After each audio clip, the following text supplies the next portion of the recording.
తెలంగాణ రాష్ట్ర వ్యాప్తంగా మళ్లీ వాతావరణం మారిపోయింది. పలు జిల్లాలలో మనకు కుండపోత వర్షాలు కూడా కురుస్తున్నాయి. అయితే ఈ రోజు నుంచి రానున్న 4 రోజుల పాటు తెలంగాణ రాష్ట్ర వ్యాప్తంగా వాతావరణ పరిస్థితులు ఏ విధంగా ఉండబోతున్నాయి, ఎక్కడెక్కడ మనకు ఏ విధంగా వర్షాలు కురవబోతున్నాయి అనేది కూడా తెలుసుకుందాము. మనతో పాటు వాతావరణ శాఖ అధికారి శ్రీనివాస్ గారు ఉన్నారు. మిగతా విషయాలను ఆయన మాటల్లోనే అడిగి తెలుసుకుందాం. నమస్తే సార్. సార్, ఒక 2 రోజులు బ్రేక్ ఇచ్చింది. మళ్ళీ నిన్నటి నుంచి తెలంగాణ రాష్ట్ర వ్యాప్తంగా కూడా విస్తారంగా వర్షాలు కురుస్తున్నాయి. ఎందుకు అంటారు? మనకి వాయువ్య బంగాళాఖాతంలో ఒక 2 రోజులు బట్టి ఒక ఉపరితల ఆవర్తనం కొనసాగుతుందండి.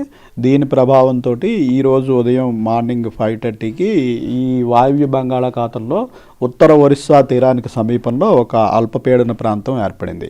ఇది రాగల 24 గంటలు ఇంచుమించు అదే పొజిషన్లో కొనసాగుతూ కొద్దిగా ముందుకు జరుగుతూ బలపడే అవకాశం ఉంది.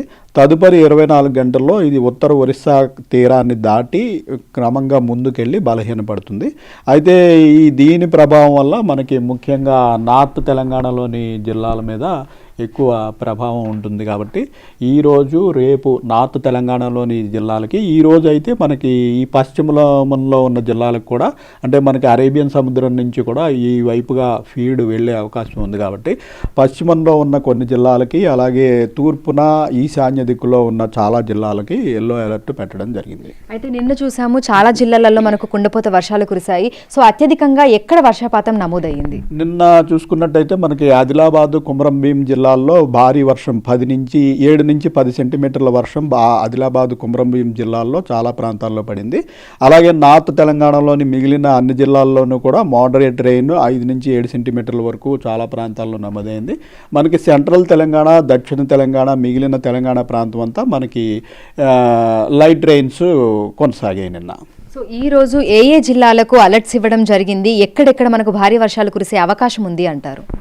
ఈరోజు ముఖ్యంగా మనకి నార్త్ తెలంగాణలోని జిల్లాలు ఆదిలాబాద్, కొమరంభీం, మంచిర్యాల, పెద్దపల్లి, జయశంకర్, భూపాల్పల్లి, ములుగు, భద్రాద్రి కొత్తగూడెం, ఖమ్మం, మహబూబాబాద్, మన ఉమ్మడి వరంగల్ జిల్లా, జనగాం, ఖమ్మం, ఈశాన్య అండ్ నార్త్ తెలంగాణలోని జిల్లాలు, అలాగే మనకి పశ్చిమాన చూసుకున్నట్టయితే నిజామాబాద్, కామారెడ్డి, మెదక్, సంగారెడ్డి, వికారాబాద్, మహబూబ్ నగర్, ఈ జిల్లాల్లో భారీ వర్షం అంటే 7 నుంచి 12 సెంటీమీటర్ల వరకు ఈ జిల్లాల్లో 2-3 చోట్ల వర్షాలు పడే అవకాశం ఉంది. అందుకని ఈ జిల్లాలన్నిటికీ మనం ఎల్లో అలర్ట్ ఈరోజు పెట్టడం జరిగింది. ఇంకా ఎన్ని రోజుల పాటు తెలంగాణ రాష్ట్ర వ్యాప్తంగా వర్షాలు కురవబోతున్నాయి? మనకి ఈరోజు రేపు ముఖ్యంగా భారీ వర్షాలు ఎక్స్పెక్ట్ చేస్తున్నాము. సో మనకి రేపు చూసుకున్నట్టయితే మరికొన్ని జిల్లాలు, ముఖ్యంగా నార్త్ తెలంగాణ, ఈశాన్య తెలంగాణలోని జిల్లాలకే రేపు కూడా మనం ఎల్లో అలర్ట్ పెట్టడం జరిగింది.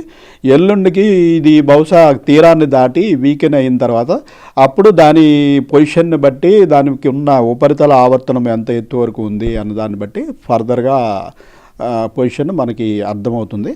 అయితే వచ్చే 2-3 రోజులు కూడా మోడరేట్ రెయిన్స్ అయితే కంటిన్యూ అయ్యే అవకాశం ఉంది. సాధారణంగా సెప్టెంబర్ మొదటి వారంలో వాతావరణ పరిస్థితులు ఏ విధంగా ఉంటాయి? గత ఏడాది ఏ విధంగా ఉంది? ఈసారి ఏ విధంగా ఉండబోతోంది? సెప్టెంబర్ మొదటి వారంలో ఇలా 1-2 అల్పపీడనాలు 1-2 వారాల్లో ఏర్పడటం సహజమే. ఈసారి కూడా అదే పరిస్థితి కొనసాగుతుంది. అయితే మనకి 3వ వారం నుంచి మాన్సూన్, ఈ ఋతుపవనాలు అనేవి తిరోగమనంలో ఉంటాయి. అంటే మొదటగా మనకి రాజస్థాన్ నుంచి తిరోగమనంలో విండ్స్ అన్ని ప్యాటర్న్స్ చేంజ్ అవుతుంటాయి. ఆ సమయంలో కూడా మనకి 1-2 అల్పపీడనాలు ఏర్పడే అవకాశం ఉంది. మనకి ఓవరాల్గా ఈ సెప్టెంబర్ నెలలో కూడా వచ్చిన మంత్లీ ఫోర్కాస్ట్ ప్రకారం కూడా మనకి ఈ నెలలో నార్మల్ రెయిన్ఫాల్ కంటే ఎక్సెస్ ఉండే అవకాశం ఉంది. సో ఈదురుగాలుల ప్రభావం అయినా సరే, లేదంటే ఉరుములు మెరుపుల ప్రభావం ఏ విధంగా ఉండబోతోంది? ఈదురుగాలుల ప్రభావం ముఖ్యంగా ఇప్పుడు మనకి అల్పపీడనం కూడా ఉంది కాబట్టి 30 నుంచి 40 కిలోమీటర్ల వేగంతో అన్ని జిల్లాల్లోనూ వర్షం పడినా పడని జిల్లాలు అన్నింటిలో కూడా ఈదురుగాలుల ప్రభావం ఉంటుంది. సో అన్ని జిల్లాలకి కూడా మనం ఈదురుగాలుల అలర్ట్ కూడా పంపించడం జరిగింది. అయితే ఈ భారీ వర్షాల నేపథ్యంలో జిల్లాలలో ఉన్నటువంటి యంత్రాంగాన్ని ఏ విధంగా అలర్ట్స్ చేస్తున్నారు? అక్కడ ఉన్నటువంటి రైతులకి ఎట్లాంటి సూచనలు అందిస్తున్నారు? మనకి మామూలుగా ఎల్లో అలర్ట్ అంటే పెద్ద ప్రమాదకరం కాదు. ఎందుకంటే 7 నుంచి 12 సెంటీమీటర్లు అనేది వర్షాకాలంలో పెద్ద ప్రమాదకరం కాదు. కానీ మనకి రీసెంట్గా ఆగస్టు నెలలోనే ఇప్పటికి 3 అల్పపీడనాలు, మనకి 13-1, 18-1, 26-1 ఇట్లా 3 అల్పపీడనాలు వచ్చి విస్తృతంగా రాష్ట్ర వ్యాప్తంగా వర్షాలు పడినందున మనకి జలాశయాలన్నీ ఆల్మోస్ట్ నిండిపోయి ఉన్నాయి. చాలా చోట్ల గట్లు బలహీనంగా ఉంటాయి. సో కొద్దిపాటి వర్షానికి కూడా ఈ గట్లు నానిపోయి గట్లు తెగి సడన్గా వరదలు సంభవించే అవకాశం, అలాగే రహదారుల విషయంలో కూడా ఎక్కడైనా సరే ఇటువంటి గట్లు తెగి సడన్గా ప్రవాహం వచ్చినప్పుడు రహదారుల మీద కూడా ప్రయాణాలు కొంచెం జాగ్రత్తగా ఉండాలి.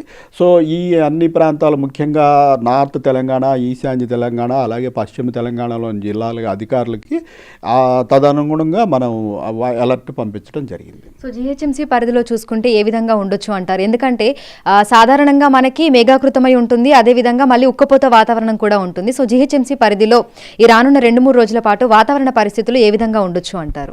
జిహెచ్ఎంసీ పరిధిలో ఈరోజు రేపు కూడా ఆకాశం ఇలాగే మేఘావృతమై ఉండి చాలా ప్రాంతాల్లో లైట్ రెయిన్, డ్రిజిలు అకేషనల్గా అలా కంటిన్యూ అయ్యే అవకాశం ఉంది. అయితే సాయంత్రం సమయంలో ఒక 2-3 ప్రాంతాల్లో మనకి కొంచెం ఇంటెన్స్ స్పెల్స్, అంటే ఒక 15 to 20 minutes పాసింగ్ షవర్స్ అంటాము, కొద్దిపాటి చిన్న క్యుములోనింబస్ మేఘాల వల్ల ఒక 15 to 20 minutes అట్లా వచ్చిపోయే వర్షాలు అయితే ఉండే అవకాశం ఉంది. ఈరోజు రేపు కూడా ఉంది.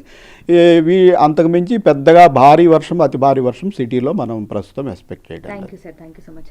సో ప్రస్తుతం చూసుకుంటే ఇటు తెలంగాణ రాష్ట్ర వ్యాప్తంగా మళ్ళీ విస్తారంగా వర్షాలు కురుస్తున్నాయి. ఈ రోజు రేపు తెలంగాణలోని పలు జిల్లాలలో మనకు భారీ వర్షాలు కురిసే అవకాశం ఉన్నట్లుగా కూడా వాతావరణ శాఖ అధికారులు అయితే తెలుపుతున్నారు. ఈ నేపథ్యంలోనే పలు జిల్లాలకి ఎల్లో అలర్ట్స్ ని కూడా జారీ చేశారు. ఇక మిగతా అన్ని జిల్లాలలో కూడా తేలికపాటి నుంచి మోస్తారు వర్షాలు కురిసే అవకాశం ఉన్నట్లుగా కూడా తెలుపుతున్నారు. దీంతో పాటుగా ఈదురుగాలుల ప్రభావం ఉంటుందని కూడా చెప్తున్నారు. విడుదల సంజుతో అంజుమ, బిగ్ టీవీ, హైదరాబాద్.